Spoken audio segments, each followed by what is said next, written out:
찬양을 하나님께서 기뻐 받으신 줄 믿습니다. 우리 하나님께 영광의 박수 올려드리도록 하겠습니다. 우리 임마누엘 찬양대에게도 격려와 감사의 박수를 한번 쳐드리면 좋을 것 같습니다. 제가 1부 때도 갑자기 말씀을 드렸는데요. 찬양하는 모습을 보니까 제 결혼식 날이 생각이 났습니다. 제가 사실 평일에 결혼식을 했습니다. 사역을 해서 아내하고 상의를 해서 우리는 평일에 결혼을 하자. 그래서 저 시골까지 우리 친구들이, 전도사님 친구들이 한 70여 명이 내려와 줘가지고요, 평일에 이 성가대석과 이 앞질에 꽉 차서 저희들 축가를 불러주었습니다. 그러면서 축가의 제목이 뭐였냐면 여기에 모인 우리, 아주 멋있게 화음을 넣어서 축가를 해줬는데요. 축가 중에 저희 동기 아내도 동기인데 제 후배이기도 하고, 그런데 서서 축가를 하다 우는 거예요. 그래서 집사람하고 이렇게 둘이 이러면서 제가 왜 우는지 모르겠다 그랬어요. 그래서 제가 끝나고 지금은 이제 시카고 온누리교회 사모님이자 목사님이 됐는데요. 주영아 너 왜 울었냐 그랬더니 우리 아내가 너무 불쌍하더래요. 저하고 결혼한 우리 아내가 너무 불쌍해서 울게 되었다라는 것입니다.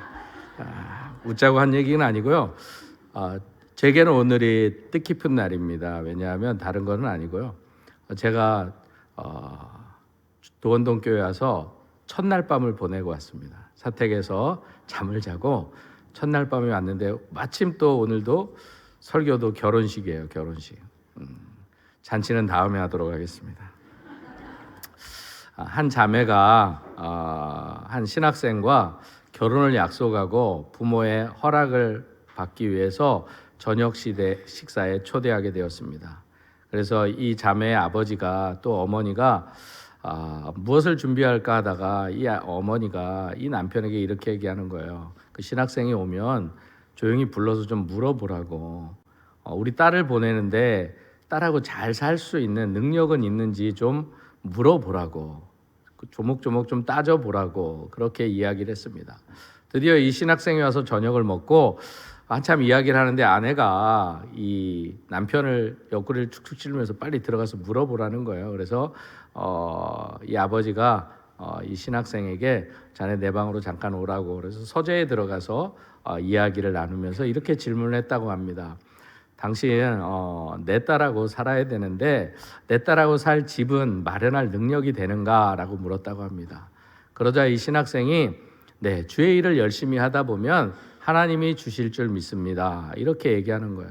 아버지가 생각했던 대답은 아니어서 좀 당혹스럽긴 했지만 다시 물었습니다. 자네 결혼식을 하려면 비용이 많이 드는데 결혼식 비용은 있는가? 그러니까 이번에도 네, 하나님이 채워주실 줄 믿습니다 라고 이야기하는 거예요. 깝깝하긴 했지만 다시 물었습니다. 결혼을 하고 자녀를 낳으면 양육해야 되는데 돈이 많이 들 텐데 어떻게 자녀들을 양육할 것인가? 그러자 이 신학생이 네, 주의 일을 열심히 하다 보면 그것도 하나님께서 채워주실 줄 믿습니다. 묻는 말보다 다 하나님이 해주실 줄 믿습니다. 이렇게 대답을 해서 더 이상 대화가 진행이 되지 않았습니다. 그래서 서재에서 나오니까 아내가 기다렸다는 듯이 남편을 불러가지고 방으로 들어가면서 뭐라고 대답하더냐고 물어보니까 아니 도대체 물어봐도 다 능력은 없고 참 깝깝한 친구야. 그런데 한 가지 긍정적인 것이 있어. 이 친구가 나를 하나님으로 믿는 것 같아 라고 이야기했다고 합니다. 오늘 본문은 예수님께서 이 세상의 공생애를 시작하시면서 첫 번째 기적을 베푸신 사건이 기록되어 있습니다. 가나의 혼인잔치에 포도주가 떨어지게 되고 그 떨어진 상황 가운데 주님께서 물로 포도주를 만드시는 기적이 담겨져 있습니다. 그래서 오늘 본문을 통해서 우리가 만나는 예수님이 어떤 분이신지에 대해서 잠시 은혜를 나누고자 합니다. 예수님께서 갈릴리 가나라는 곳에 가시게 되셨습니다. 왜냐하면 나사렛 동네에서 멀지 않았던 이 작은 마을 가나에서 혼례식이 열렸기 때문입니다. 오늘 본문 1, 2절의 말씀입니다. 사흘 되던 날 갈릴리 가나에 혼례가 있어 예수의 어머니도 거기 계시고 예수와 그 제자들도 혼례의 청함을 받았다라고 말씀합니다. 여러 기록에 의하면 당시 예수님께서는 요한과 안드레, 야고보와 베드로, 빌립과 나다나엘을 데리고 혼례식에 참석했다고 합니다. 그런데 본문에서 볼 때 이 혼례식이 예수님의 어머니와 가까운 사람의 혼례식임을 짐작할 수 있습니다. 왜냐하면 2절에 예수와 그 제자들도 혼례식에 청함을 받았다고 했는데 예수의 어머니는 청함을 받았다라는 표현이 없기 때문입니다. 아마도 혼주와 친척이었기에 따로 청함을 받지 않고도 혼례식에 참석했던 것 같습니다.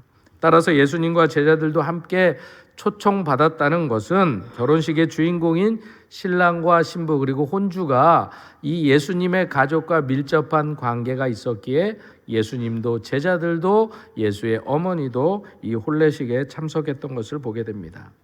그런데 예루살렘도 아니고 나사렛도 아니고 지극히 더 작은 가나라는 동네에서 왜 하필 예수님께서는 그의 첫 기적을 베푸셨을까라는 궁금증이 생깁니다. 3절의 말씀입니다.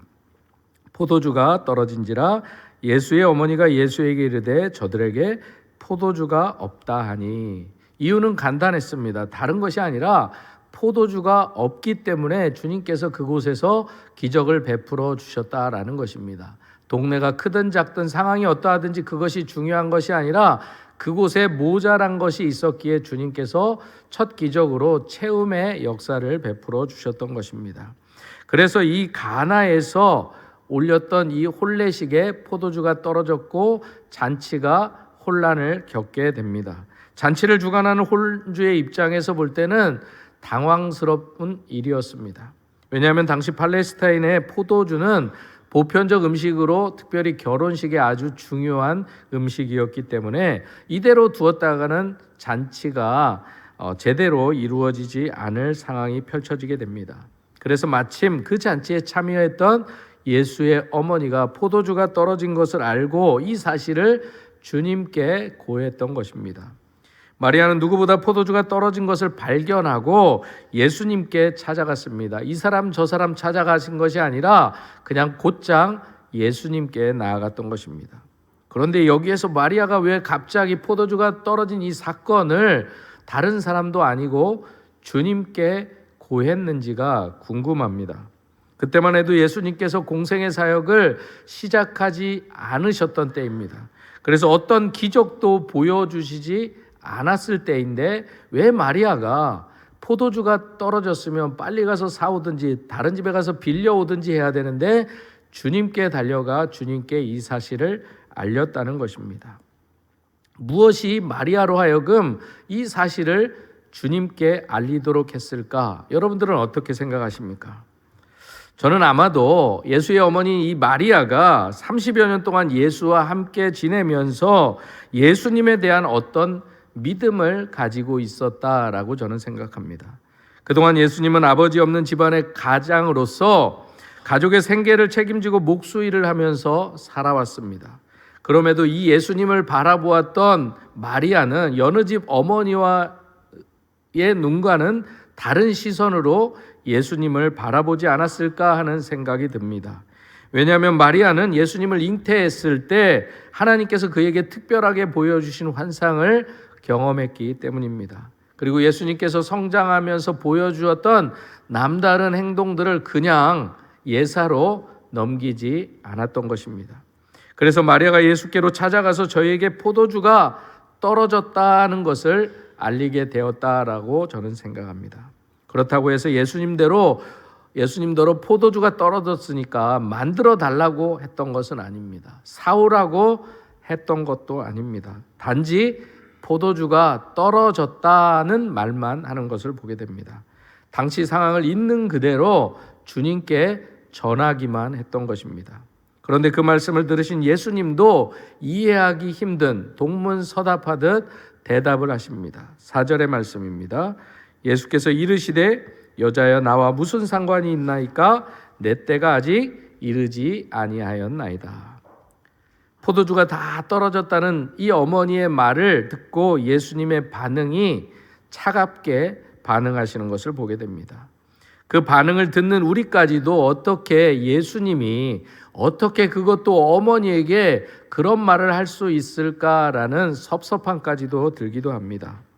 그런데 여기서 첫 번째 예수님의 반응이었던 여자여 나와 무슨 상관이 있나이까에서 이 상관은 결론적으로 말씀드리면 믿음의 문제다는 것입니다. 다시 말해 예수님은 자기 어머니가 포도주가 떨어졌다고 요청했지만 예수님은 먼저 자신이 포도주를 만들 것을 믿느냐라고 어머니에게 반문했다는 것입니다. 바로 동문서답하듯 보이지만 우리와 하나님과의 관계, 바로 믿음의 문제를 말씀하셨다는 것입니다. 그리고 두 번째 반응인 때가 이르지 않았다는 것은 예수님의 때와 마리아가 생각했던 때가 다르다는 것을 말씀하고 있습니다. 그런데 여기에서 주님이 말씀하신 이 때라는 단어도 예수님께서 종종 사용하시던 단어 중에 하나입니다. 첫 번째로 두 가지로 크게 사용하셨는데, 첫 번째로는 예수님이 사람들 앞에 자신이 하나님의 아들이심을 드러날 때가 아직 되지 않았다는 의미로 사용됩니다. 오늘 본문이 바로 그러한 예입니다. 둘째로는 십자가가 질 때가 아직 되지 않았다라는 뜻의 때입니다. 이것은 복음서에 있는 때를 말할 때가 주로 대부분 이 단어, 이 때를 사용하는 것입니다. 고 옥하는 목사님의 요한복음 강해 설교에서 이것을 이렇게 설명하고 계십니다. 잔치집에서 자기 때가 아직 이르지 못하였다는 예수님의 말씀은 사람들 앞에서 표적과 기사를 행할 때가 아직 아니다라는 말씀을 우회적으로 표현한 것입니다. 다시 말하면 포도주를 떨어졌다는 말 속에 담긴 마리아의 요청을 사실상 거절하는 것이나 다름이 없었습니다. 포도주를 당장 내놓으려면 새로 만들어야 하는데 언제 포도주를 따와서 밟아 만듭니까? 그러니까 이제는 하나님의 어떤 이적이 필요한 시간입니다. 그러나 예수님은 아직 이런 이적을 행할 때가 안 되었다고 말씀하시는 것입니다. 이것에 대해서 숭실대학교 김해공 교수도 요한복음 주석에서 이렇게 설명합니다. 누가복음 22장 20절에 새 언약 초청 말씀이 피를 포도주에 비유합니다. 예수님이 포도주를 따르면서 이 잔은 내 피로 세우는 새 언약이니 곧 너희를 위하여 붓는 것이라고 말합니다. 예수님의 머릿속에서 포도주가 없다는 말은 새 언약의 피가 필요하다는 말과 동일합니다. 새 언약 백성을 창조할 성령 세례가 아직 이루어지지 않았다는 말과 같은 말입니다. 성령의 감화 감동이 없어서 이스라엘 백성과 하나님의 관계는 중도에 파탄난 미완성 결혼식처럼 되어버렸다라는 뜻입니다.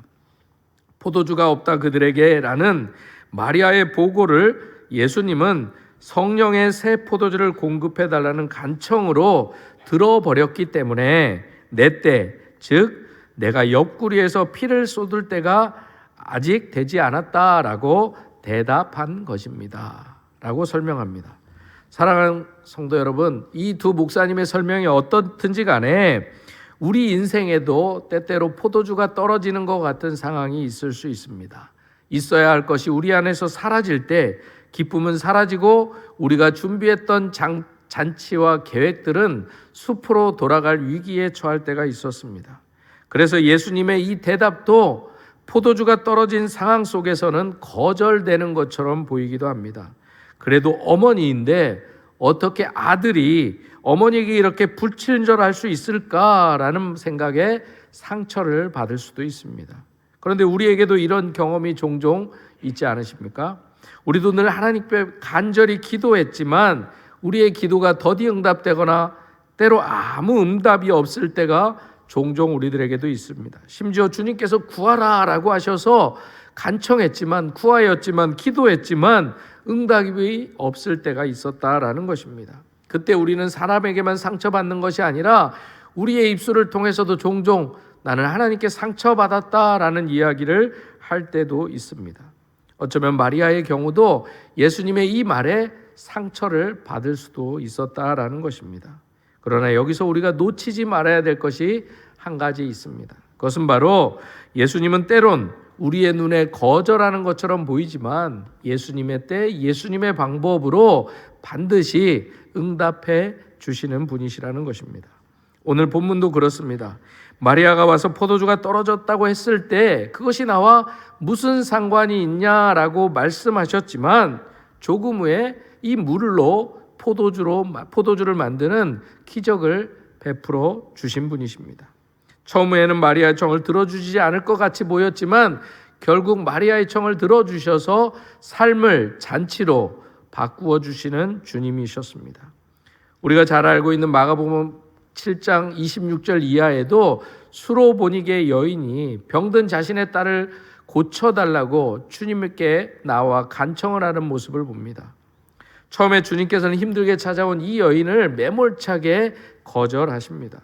유대에도 병든 사람이 많은데 그들을 먼저 치료하지 않고 어떻게 이방인을 먼저 치료할 수 있느냐, 그러니까 가라라고 말씀했습니다.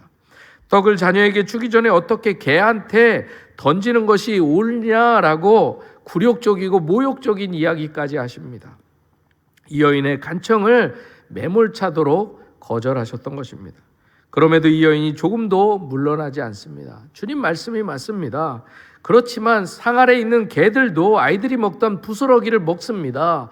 그 부스러기 은혜라도 좋으니 내 딸을 고쳐달라고 여인이 간청했습니다. 결국 이 여인이 물러서지 않고 믿음을 가지고 간청하고 주님은 그 여인의 청을 들어 이 여인의 딸을 고쳐주십니다. 자기와 무슨 상관이 있느냐라는 주님의 말씀에 믿음으로 반응했던 것입니다. 오늘 본문에 마리아가 그랬던 것입니다. 사랑하는 성도 여러분, 우리에게도 이와는 좀 상황이 다를지 몰라도 주님이 우리의 간구에 응답하지 않을 때가 있습니다. 그럴 때 여러분들은 어떻게 반응하십니까? 몇 번 기도하시고 혹시 포기하지 않으셨습니까? 어떨 때는 간절히 기도하면 기도할수록 더 상황이 악화되진 않으셨습니까? 그런데 그때 또 그러한 상황이 다가올 때 잊지 마시기 바랍니다. 그때가 주님이 바로 마리아에게, 이 수로보니게 여인에게 이것이 나와 무슨 상관이 있느냐라고 물으시는 때가 바로 그때임을, 우리에게 물으시는 때다라고 기억할 수 있기를 소망합니다. 그래서 마리아처럼 여러분들도 인내하며 믿음으로 간구하고 믿음으로 기다릴 수 있기를 소망합니다. 그런 의미로 우리 옆에 분에게 이렇게 격려하시면 좋겠습니다.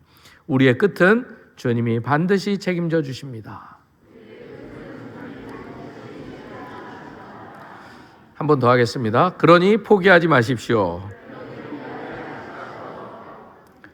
그래서 이 사건이 나와 무슨 상관이 있습니까? 라는 주님의 이 말씀 앞에 영적으로 민감했던 믿음의 사람 마리아는 예수님의 말을 듣자마자 그 뜻이 무슨 말인지 깨닫게 됩니다. 저는 여러분들에게도 선포되어지는 말씀이 제가 어떻게 전하든, 선포되어지는 말씀이 하나님의 말씀으로 잘 이해되어지는 축복이 여러분들에게도 임하기를 간절히 소망합니다.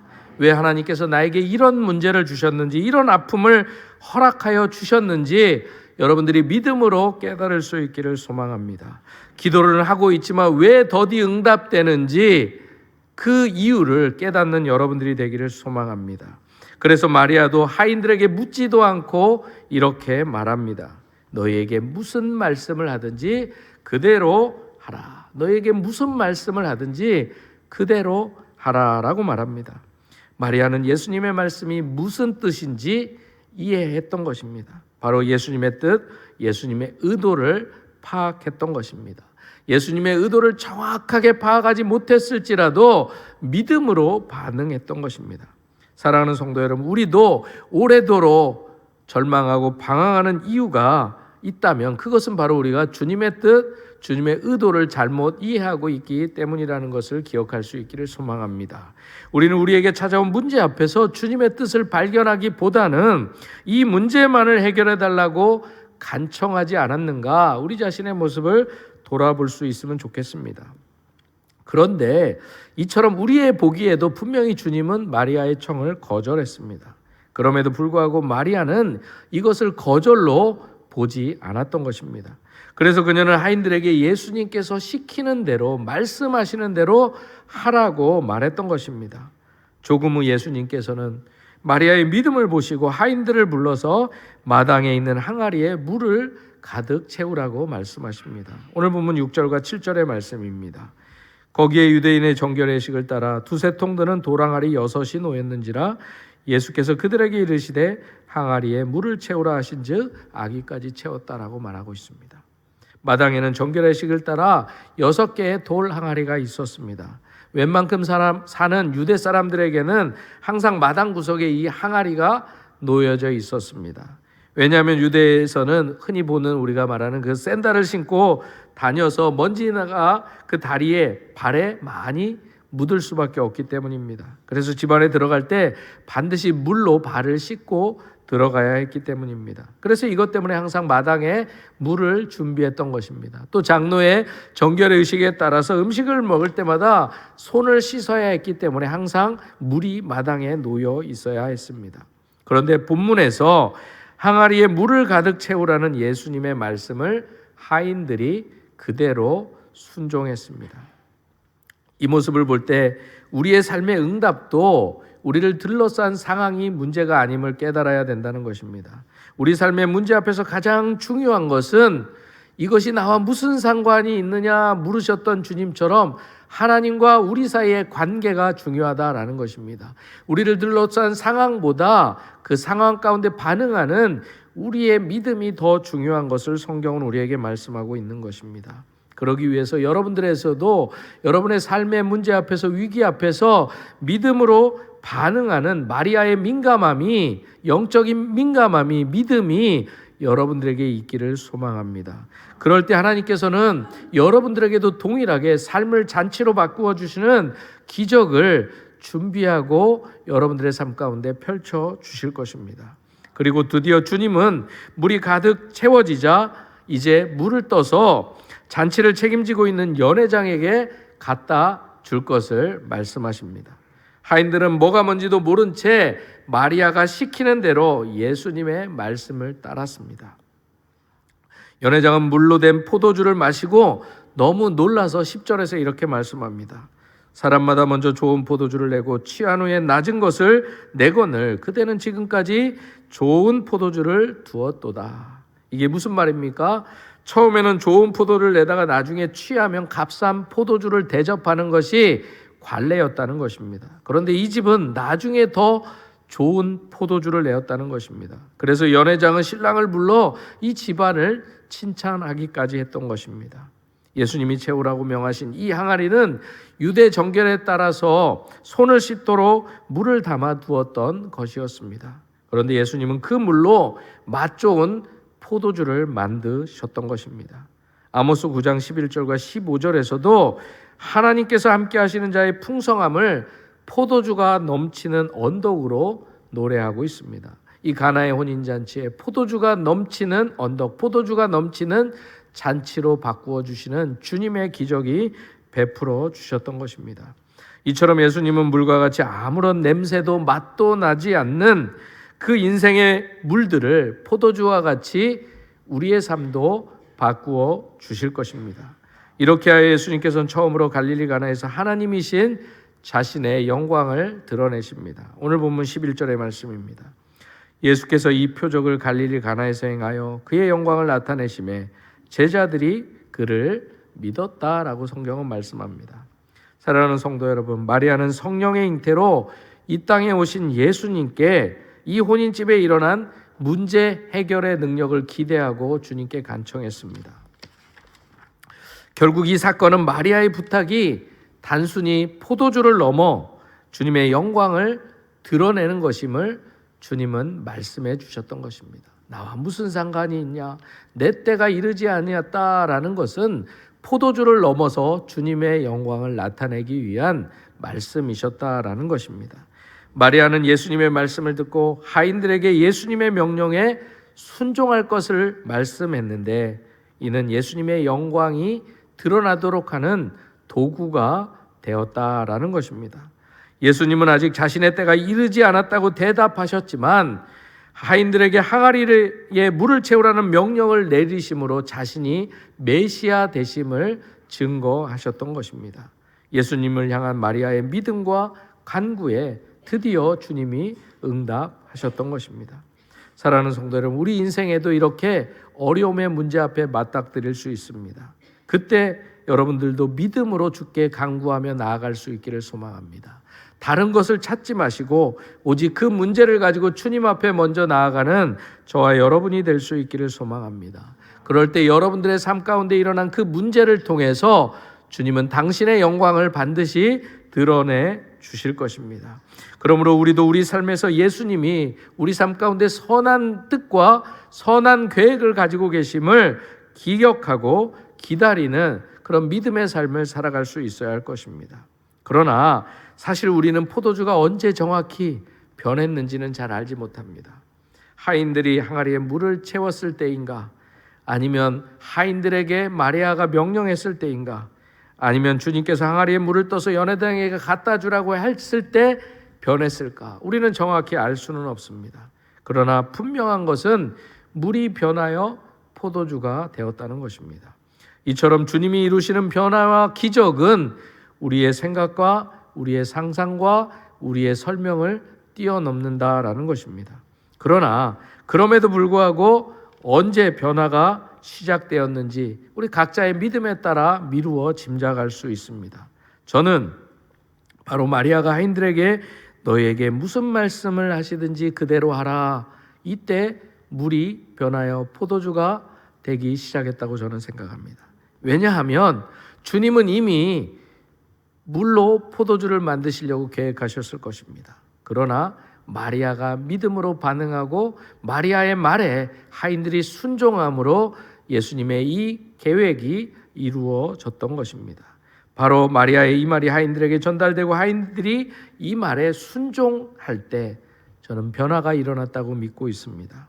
그런데 연회장도 몰랐고 신랑과 신부도 혼주도 몰랐습니다. 그들은 이 포도주가 어디서 왔는지 관심도 없었습니다. 그러나 하인들은 알고 있었습니다. 이처럼 말씀에 순종하는 사람들의 눈에는 하나님의 일하심이 보인다는 것입니다. 연회장은 왜 좋은 포도주를 먼저 내지 않았냐고 세상의 방식과 세상의 관례에 따라서 이해했을 뿐입니다. 그러나 그것이 어디에서 왔는지, 누가 공급했는지는 오직 말씀에 순종한 사람만이 경험할 수 있었고 알 수 있었다라는 것입니다. 사랑하는 성도 여러분, 여러분들의 삶 가운데도 혹여 포도주가 떨어지듯 이런 위기가 찾아왔다면 주님 말씀에 귀 기울일 수 있기를 소망합니다. 말씀에 순종하는 자들이 기적을 체험하듯 여러분들도 그 문제 해결에 놀라운 기적을 맛볼 수 있기를 소망합니다. 이제 더 이상 인생의 새로운 돌파구를 찾아 헤매지 마시고 그 문제 그대로 주님께 아뢰고 주님께 나올 수 있기를 소망합니다. 그럴 때 물이 변하여 포도주가 되듯 우리 삶의 문제가 새로운 변화와 희망으로 바꾸어주는 역사가 될 것입니다. 이처럼 주님이 우리의 기도에 응답하시는 방법은 우리의 기대와 우리의 때와는 다릅니다. 다시 말해 우리의 생각대로 응답하지 않으실 때가 있다라는 것입니다. 누가 물로 포도주를 만들 거라고 꿈에도 생각이나 했겠습니까? 그러나 우리가 믿는 하나님은 능치 못하실 일이 없으신 분이십니다. 그럼에도 우리가 사방에 우벼상을 당하는 것 같은 일을 만난다면, 그래서 응답이 되지 않을 것 같은 답답함을 느끼게 된다면 그때 잊지 마시길 바랍니다. 그때 기억하시길 바랍니다. 그때가 바로 우리 삶에 물이 변하여 포도주가 되시고자 하시는 하나님의 놀라운 기적의 때임을 기억할 수 있기를 소망합니다. 위대한 복음 전도자였던 D.L. 무디 선생이 시편 23편의 말씀을 하면서 이러한 예화를 들어 설명했습니다. 18세기 영국의 거리를 걸어 다니는 사람은 가난하고 평범한 사람들이다. 그러나 마차를 타고 다니는 사람들은 그래도 괜찮게 사는 사람이다. 그러나 마차에 종을 태우고 다니는 사람은 엄청난 부자이다. 부모로부터 많은 유산을 물려받은 사람들은 마차에도 종을 태우고 다닌다. 그런 의미로 볼 때 예수를 믿는 사람들은 엄청난 부자이다. 왜냐하면 시편 23편 6절에 보면 나의 평생의 선하심과 인자하심이 정녕 나를 따른다라고 분명히 말씀하고 있습니다. 주님을 믿는 자들에게는 하나님께서 그의 선하심과 인자하심으로 그의 헤세드, 크고 두터운 사랑으로 그 무엇도 덮어버릴 수 있는 사랑과 토부, 우리를 만드시고 보시기에 좋았다고 했던 그 도부, 그 형통의 복으로 우리 뒤에서 우리를 지켜주신다고 약속하고 계십니다. 사랑하는 성도 여러분, 제가 지난주 이사야 선지자의 고백을 통해서 하나님께서 우리의 죄는 뒤로 던져버리시고 기억조차 안 한다고 말씀했습니다. 그런데 오늘 D.L. 무디 선생은 하나님께서는 우리 뒤에서 하나님 앞에 우리를 두고 주의 선하심과 인자하심으로 우리를 지켜주신다고 약속하고 계십니다. 죄송하지만 뒤를 한번 돌아봐 주시기 바랍니다. 뭐가 있습니까? 이제 여러분들에게 믿음이 필요한 때입니다. 복음성가 가사처럼 주님 뜻대로 살기로 했네. 주님 뜻대로 살기로 했네. 뒤돌아 서지 않겠네. 이 가사처럼 우리 뒤에 여호와 인자하심과 선하심이 평생 나를 따를 것을 의심하지 않고 뒤돌아보지 마시고 여러분들의 삶의 문제를 가지고 주님 앞에 나아갈 수 있기를 소망합니다. 여러분들 뒤에는 주의 선하심과 인자하심이 반드시 따를 것입니다. 그러기에 여러분들은 가난한 자가 아닙니다. 그러기에 여러분들은 부한 자입니다. 세상이 빼앗을 수 없는 주님의 가장 축복으로 여러분들의 삶을 잔치로 바꾸어 주시는 분이 여러분들이 믿는 예수님이십니다. 이 사실을 아는 것이 예수를 진짜 믿는 것입니다. 그리고 거기서부터 우리 성도들의 삶을 통해 주의 영광이 오늘 혼인집처럼 우리의 삶을 통해서도 나타나게 될 것입니다. 오늘 혼인집 연회장은 어디서 어떻게 이 좋은 포도주가 나온지도 모르고 좋다라고 했습니다. 그러나 우리 주님은 언제나 우리에게 더 좋은 것을 준비해 놓으시고 우리를 맞이하시는 분이십니다. 그래서 그 주님을 여러분 모두가 온전히 믿음으로 여러분들이 처한 상황에 지배받지 마시고 주님 때문에 행복한 삶을 살아갈 수 있기를 소망합니다. 그래서 그 주님께서 베풀어 주시는 물이 포도주로 바뀌어지는 귀한 역사가 여러분들의 삶 곳곳에 펼쳐지는 그런 삶을 살아내는 저와 여러분의 삶이 될 수 있기를 주님의 이름으로 축복합니다. 기도하겠습니다.